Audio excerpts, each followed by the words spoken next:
The Monster Under the Shed. It was a dark, blustery evening at the station. Sir Topham had closed the railway early on account of the weather. The engines were waiting for the signal to return to their sheds. "Maybe one of us should tell a story to pass the time," Thomas suggested. The other engines looked pleased with Thomas's idea.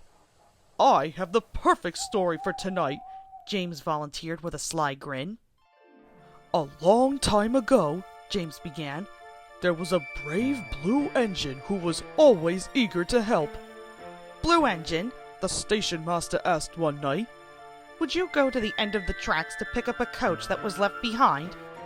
'Of course,' the brave, eager engine replied, and he set out into the dark, foggy night.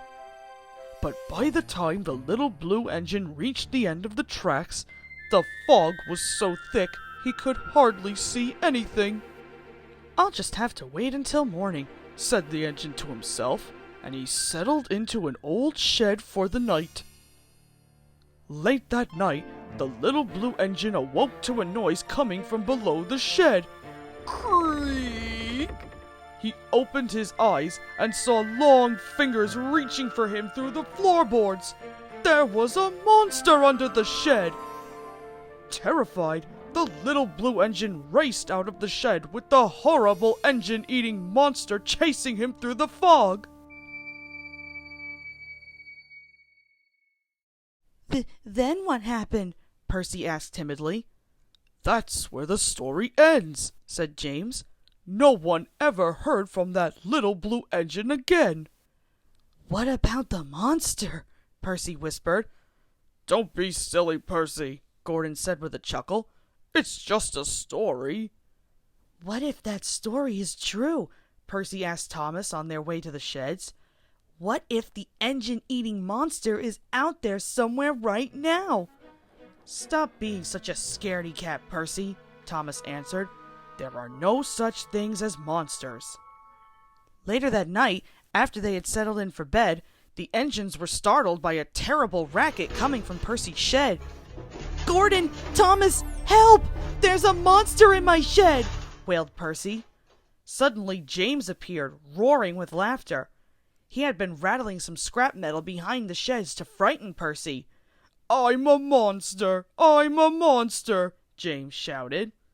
Percy was embarrassed for making such a fuss. "It's okay, Percy," said Henry. "Sometimes good imaginations think bad thoughts." Later that night, Thomas woke with a fright. He heard a strange noise. "Stop it, James!" Thomas yelled. But James was sound asleep. "If it's not James, then maybe I really do have a monster under my shed," thought Thomas, and he stayed awake all night just to be safe. Thomas was awfully tired when he met Percy at the docks the next morning. "Did you hear any other noises in your shed last night?" Thomas asked. "Not after James's silly prank," Percy replied. Now Thomas felt silly himself for staying awake all night. By the middle of the day, Thomas was very sleepy and running far behind schedule. Henry pulled up beside him. "You look as if you could use some special coal," said Henry. "Oh, I'm just a little tired," Thomas answered. He didn't want anyone to know that he'd been too frightened to sleep. Just then, James sped by on the express track. "What's the matter, Thomas?" he called. "Monsters keeping you up at night?" And James disappeared down the track, laughing loudly. By the end of the day, Thomas barely had enough steam to make it back to the yard. The other engines were telling stories again, but Thomas headed straight to bed. Sometime that night, Thomas woke with a fright. The noises were back, and they were definitely coming from under the shed. "Who's there?" Thomas whispered into the dark. "Creak, creak," came the answer. "Go away, monster! Get out!" Thomas ordered as he closed his eyes tight. The noises were getting louder and closer. "That will surely wake the other engines," Thomas said to himself. "They'll save me from the monster." But the other engines didn't stir. It's just outside the door, Thomas yelped. There's its head! Help, Gordon! Thomas whispered, but only the monster heard him. Then, the doors of Thomas's shed began to rattle on their hinges. It's trying to get in, thought Thomas. Then suddenly, the banging stopped. Thomas was too frightened to move.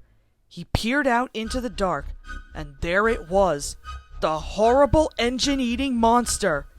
Thomas could see its eyes glowing in the night. Thomas clamped his own eyes shut and screamed. Gordon, Henry, Percy, James, he cried. Save me from the monster! Thomas, Gordon said, laughing. Open your eyes! What are you laughing at, Gordon? Snapped Thomas. There's a monster right outside my shed!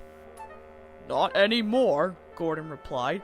Now the monster is inside your shed. Thomas opened one eye very slowly. A hedgehog? Thomas yelled in surprise. I was afraid of a tiny little hedgehog? Now the engines all laughed, and Thomas laughed with them. Percy has a good imagination, Thomas, but I think yours is even better, Gordon said with a chuckle. I think you're right, agreed Thomas. It's the only thing in the world that could turn a tiny hedgehog into a big, scary monster.